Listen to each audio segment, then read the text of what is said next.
Hey guys, welcome back to Critical Flick. Today I'm reviewing Mank from Netflix. So Mank is the story of Herman Mank and his life in the creation of Citizen Kane, and this movie starring Gary Oldman and directed by David Fincher is another signature piece in David Fincher's filmography. He's one of my favorite directors working today, if not my favorite, and I think this movie is no exception to his ability to create incredible atmosphere working with historical dramas and historical material. And honestly, going into it, I didn't know what to expect from it. I'm not a huge fan of films that try to recreate old Hollywood, that kind of are love letters to old Hollywood. But this movie, like I said, is an exception for me. I really did enjoy it. I think it's extremely well crafted. You cannot argue that this isn't a well-made film.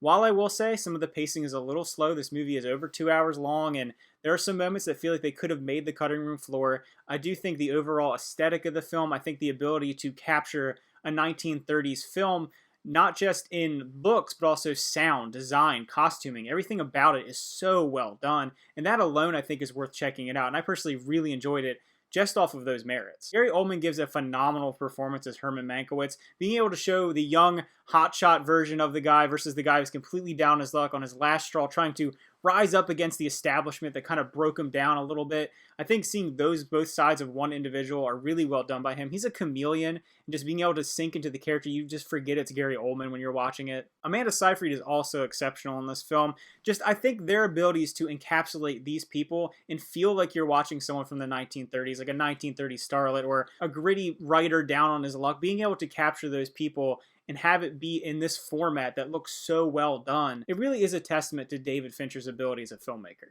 But all that being said, I do understand a lot of the criticisms that come along with this movie that deal with the overall story and the pacing. If you're not totally encapsulated in this concept, you might be turned off by it. You can get really the gist of what you're looking at as far as cinematography and acting wise in probably the first 30 minutes of the film, but I do like the historical context of it. I can't speak on how accurate it is. I have read some things that it isn't the most accurate movie in the entire world, but I do like Fincher's ability to take a seemingly unknown or obscure story and create a world around it, create a very engrossing narrative with these characters. And it was so strange watching a movie that is shot in black and white using some traditional transitions and some traditional filming styles, but being done digitally and looking so crisp and so clean while having that kind of old audio style to it.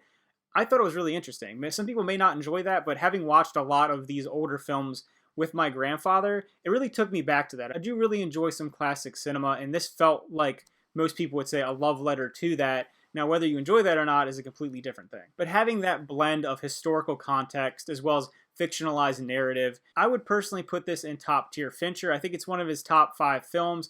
Maybe not the best in the world, but it's definitely not the worst in my opinion. And if you are someone who's going into, and if you're someone who enjoys old Hollywood, or you like the interesting inner workings of kind of that seedy underbelly of that era, you're definitely going to enjoy it. And if you're someone who likes Citizen Kane, you'll also enjoy it because you get to see the background of it, some of the context that goes into that film and the creation of that film. Like I said, I feel like Oldman is a lock to get nominated for Best Actor. Now, whether he wins it or not is a completely different story. I think we've had a lot of great performances this year. I don't know if he's the best performances, but I think he's certainly up there. And one of the things that really stands out in this movie for me is the score. The score is exceptionally well done. Like I said, you really do encapsulate the ideas of 1930s, 1940s Hollywood, and they do that not just in the look of the film, but the way the score is put together. You just feel like you're put into it. I think it helps move the movie along too. Like I said, it's a longer movie, but having that upbeat music, having everything go along with the golden age of Hollywood, it just helps move it along in my opinion. And also the dialogue in this film is extremely well written. There are some monologues both done by Gary Oldman's character Mank,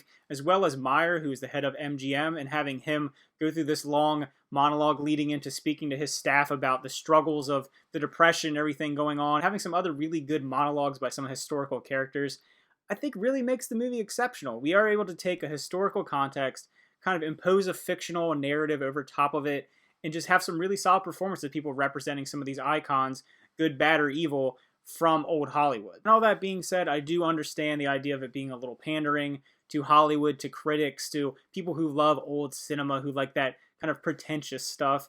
I just think it's well done. Whether you want to say that it's, pandering like that, it is a very well-made movie. It's a very well-acted movie, even if at its core it might have a little bit of hollowness to it. So if I were to rate Mank, I would give it an 8.5 out of 10. One of my favorite movies of the year, definitely in the top 5. Not what I expected it to be. I kind of thought it was going to be a little stuffy. I thought it was going to be a little slow.